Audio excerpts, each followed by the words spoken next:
You've likely watched many videos of how to grow your subscriber base if you've come across mine.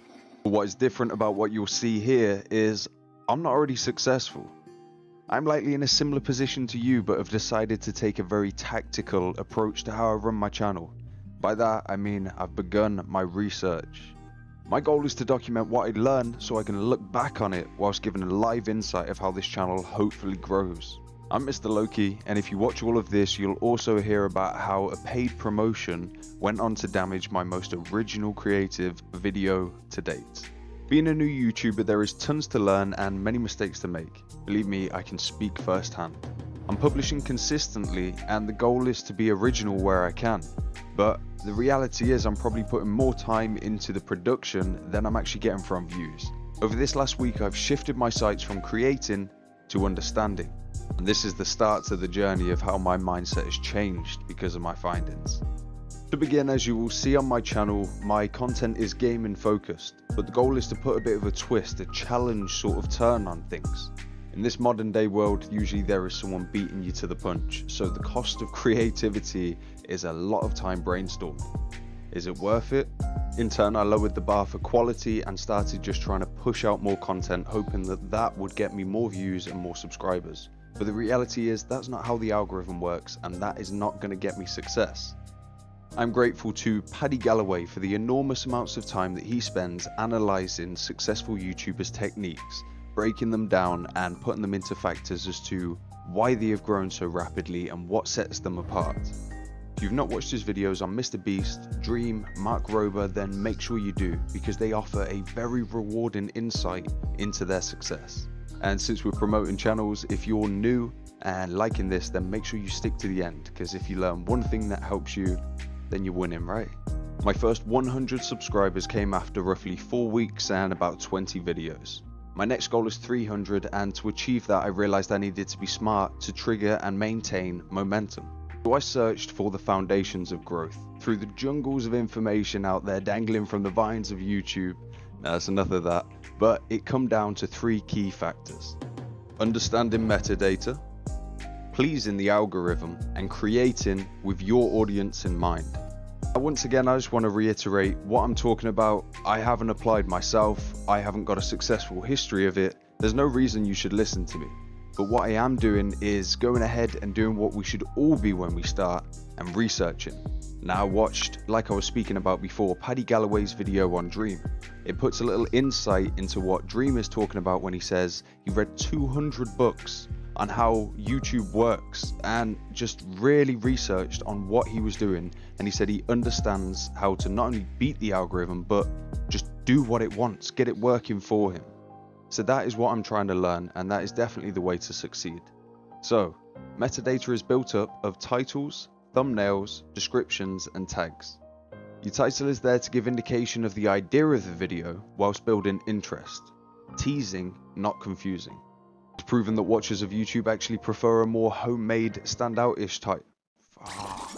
It's proven that watchers of YouTube actually prefer a more homemade, standout-ish kind of picture that gives a little insight whilst building suspense to what they can expect from the video. But in a couple of videos, the descriptions and tags don't quite have the same effect as they once did. Now, I think this is mostly for just bigger creators because of the way that YouTube promotes their content. Because for me, I see quite a lot of my footfall come through the tags, because what I'm trying to do is target almost trends and find my creative side to them. So the tags are very applicable to a lot of people. Yet, I can't talk too much because I'm still getting 100 views or so on a video. I find important with my tags in particular, the ones that I have success with, is popular key terms, phrases, things that people would type in. So maybe I might have this wrong, I might be able to capitalize a bit more, but put yourself in the position of the person that's typing into YouTube and say we're focusing Cold War, Cold War zombies, how to do this, how do I get there? Keywords that phrase it like that will likely be other people that aren't thinking to do it, so that will suck you above them in the search terms and get you more hits. But this metadata on a whole only contributes to your click-through rate. If you really want to please the algorithm, there is more that you have to do. YouTube growth works mostly off of a recommended basis. And now, I'm not talking word of mouth, you telling him telling her, and it growing exponentially in that sense. No, I'm talking when you're watching a video that has a targeted audience, a video about something in particular, and somebody else has made a successful video on that same thing. These videos pop up on the right hand side. They are recommended to view because YouTube thinks you're going to like them. YouTube's whole intention is to keep you watching for the longest amount of time possible.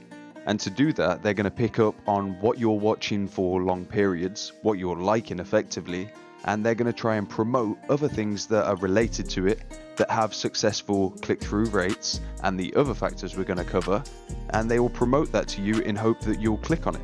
If you've looked at your analytics, you've seen all of these things popping up with different graphs that you can measure across different lengths of time and everything, and it's great, the tool that you can actually work with.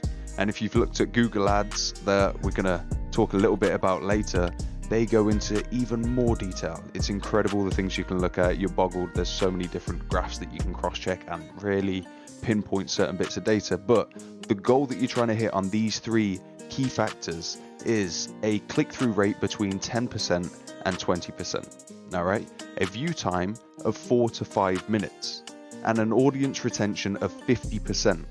Okay, and I've worked in sales, all right, since school, since forever. I got straight into it, didn't go to university, got straight into sales, loved it, loved people, it made sense, it just worked. And that above the 10%, 20%, and that breakdown there looks to me like a sales funnel. So if any of you are in sales, you'll understand exactly what I'm talking about. A sales funnel is all the shit that you have to throw at the wall effectively to get out what you're aiming. So if you can put out a video that's 10 minutes long, that ticks all of those boxes, that hits the 50% retention, delivering a 4 to 5 minute actual watch time, and you do the click-through rate based on your metadata, then in theory you should be promoted by YouTube. I've heard a lot that you have to be very concise with your channel, and I agree with it. I think that's how you deliver a high view rate to your subscriptions, so a lot of them click on your actual video. But for myself, being very early on, and I used to watch a YouTuber that I'll put his name in the description. He was absolutely fantastic, but he used his YouTube as almost a resume. So things that he learned about stocks and all different areas, and he documented it on his YouTube, and I thought that was amazing. Even if it doesn't get views, it's a documentation of everything that you've learned. So I'm kind of forgetful. I mean, then you can go back and you can view it. So my channel is going to be gaming focused, don't get me wrong. It's going to include tutorials and challenges wherever that I can get them in, because I love it. I love having fun with things. But there's going to be also the resume side, the documentation of things that I'm learning, the history of what I go through, because I get an idea and I run with it. I like to learn different things, and that's all going to be displayed in here from now. So if you like that kind of thing, you like to learn random stuff, make sure you hit subscribe and keep up to date with whatever random thing that I end up doing. But Paddy, that I spoke of earlier, Paddy Galloway, he went on to speak about how recommended videos work. At first, when you post, it's sent out to your subscribers, right? And they watch the video, and depending on what they deliver on those before mentioned factors, it will then be pushed to maybe more of your subscribers or to more of the recommended base. And depending on how that goes, it is then pushed to a wider audience. And of course, so it keeps doing the same thing, and that is how a viral video happens. So the whole goal of it is not to push out as much content as possible or to be just the first to the bunch. It's to deliver content that always ticks those boxes. And if you can be first to the bunch, or it's probably worth being maybe third to the actual the punch where something new's come out, and getting all of those boxes ticked, because you will still grow better. People will click over the other videos and click to yours and watch it for longer, and then it will be recommended and pushed above despite being let out a little bit later. And point number 3, sorry I digress, I'm terrible for it, I know, but creating with your audience in mind. And by that I mean kind of thinking outside the box. So looking at MrBeast and Sidemen, their video is often made up of days, if not weeks of shooting, just to pull together content for an action-packed 10 to 20 minutes.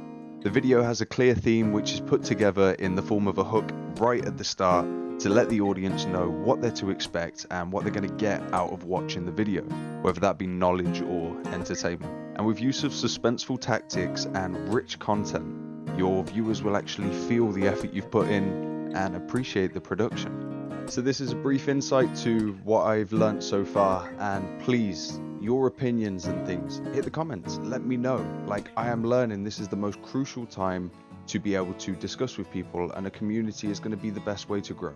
I would say we grow faster together. That's been my sort of ethos from the start when it comes to streaming and talking to people.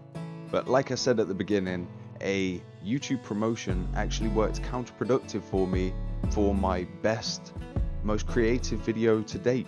So what it was is I had a video where I put on a t-shirt every single time whilst playing Rogue Company, every single time that I got a kill.